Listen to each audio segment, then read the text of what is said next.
कराची की रातें अब पहले जैसी नहीं रही।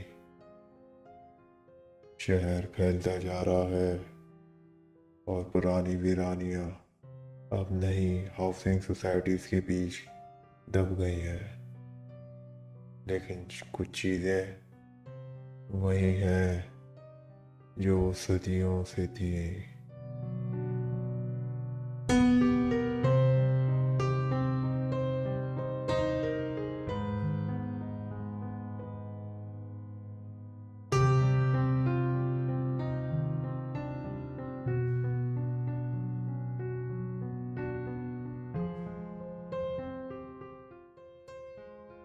ये ईमेल हमें आबिद साहब ने भेजे है,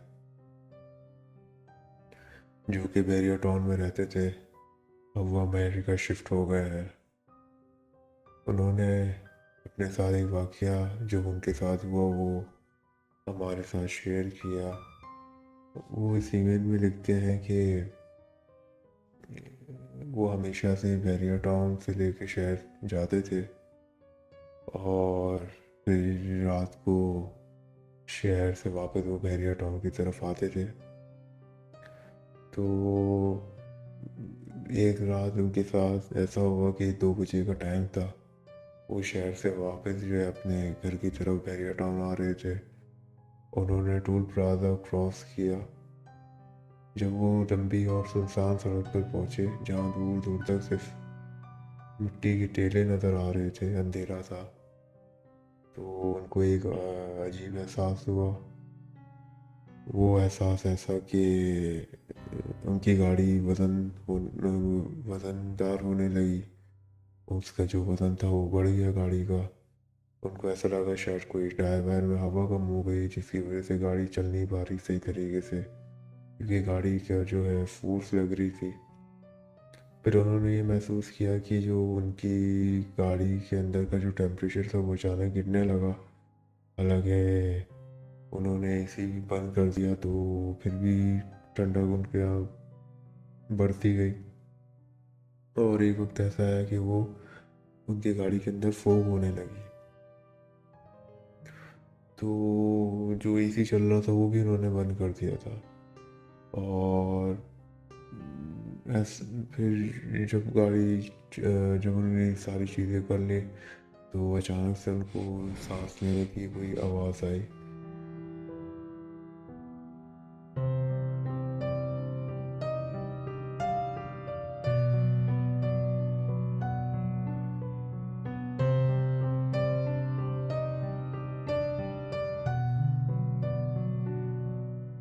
जैसे कोई बड़ा बुजुर्ग कोई सांस ले रहा हो, दमे का अस्थमा का जो कोई मरीज होता है वो। उन्होंने हिम्मत करके हाफिज साहब ने जब पीछे देखा तो कोई भी नहीं था। उन्होंने रियर व्यू से भी अपना जो रियर व्यू जो होता है वो भी सेट किया, उन्होंने पीछे देख सके ताकि। तो पीछे कोई इंसान उनको नज़र नहीं आया, लेकिन सीट पर सिर्फ एक गीला निशान फैल रहा था। जैसे उनको ऐसा लग रहा था जैसे अभी अभी कोई बारिश से भीग कर आ रहा हो। हालांकि गर्मी भी बहुत उस वक्त गर्मी का भी वो था, मौसम था और ज़ोरों की गर्मी पड़ रही थी। तो दूर दूर तक बारिश के तो कोई आसार ही नहीं नज़र आ रहे थे। फिर उसे अपना आमिर साहब को एक आवाज़ फिर दोबारा सुनाई दी, और इस दफ़ा बिल्कुल उनके कान के पास वो आवाज़ सुनाई दी जैसे कोई मर्दाना आवाज़ उनसे मुखातिब हो रही हो। रोक दो, रोक दो, मेरा घर निकल गया। वो कहते हैं कि मैं इतना डर गया कि मैंने बजाय गाड़ी हल्की करने के मैंने और तेज़ कर दी गाड़ी, और इतनी तेज़ स्पीड बढ़ाई उसकी कि वो उन्होंने कहा कि मैंने के गेट के जो बैरियर का जो गेट है वहीं आकर मैंने उस गाड़ी को रोका। और फिर मैंने दोबारा पीछे मुड़ के देखा कि गाड़ी में कोई है तो नहीं। तब उन्होंने ये महसूस किया कि गाड़ी बिल्कुल हल्की नज़र आ रही थी उनको, और जैसा लग रहा था जैसे कोई उसमें था ही नहीं बैठा हुआ। अचानक से सारी चीज़ें जो है वो चेंज हो गई थी। फिर वो कहने लगे कि अगले दिन जो है मैंने जब गाड़ी धुलवाई तो उसमें से एक डॉल निकली, जो कि हमारे घर की तो नहीं थी, कि मेरे कोई बच्चे वगैरह की वो डॉल, वरना मैं पहचान लेता, लेकिन वो हमारे घर की भी नहीं थी। तो वो कहते हैं कि उस दिन के बाद से जो है मैंने तो कान ही पकड़े, ये जो है दोबारा अब नहीं जाऊंगा, मैं रात में सफ़र नहीं करूंगा।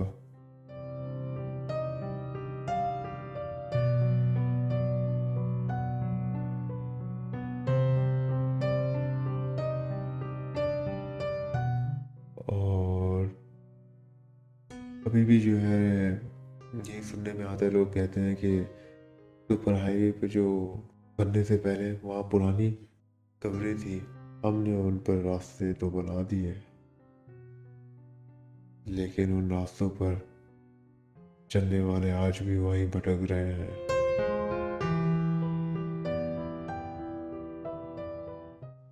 अस्सलाम वालेकुम, मेरा नाम है काकड़ और आप देख रहे हैं काकड़ मिस्ट्री टेल्स। ये कहानी हमें आपके सामने भेजी थी, जो कि अमेरिका की रिहायशी है, और उन्होंने ये कहानी अपनी शेयर करी हमसे, और जो वाक़या को उन्होंने फेस किया, क्योंकि वो बैरियाटाउन की रिहायशी थे। और जाहिर सी बात है, इतनी दूर से जब इंसान शहर से फिर शहर के बाहर जब आ रहा होता है, और रास्ते में बहुत सारी चीज़ें ऐसी उनको फेस होती हैं, दिखाई देती हैं, जो कि हर आम आदमी नहीं देख पाता। बहुत सारे ऐसे चीज़ें वाक़यात बहुत से लोगों के साथ होते हैं, अक्सर आते हुए जाते हुए, जो कि रोज़मर्रा की ट्रैवलिंग करते हैं, उनको ऐसे चीज़ें फेस करने को मिलती हैं। आप भी कोशिश किया करें कि रात के सफ़र से परहेज़ करें, क्योंकि रात का सफ़र उन मखलूक़ात के लिए होता है जो ना तो आप देख पाते हैं, ना तो वो आपको देख पाती हैं। लेकिन जब आमना सामना होता है तो ऐसा लगता है जैसे इंसानों की रूह निकल गई हो।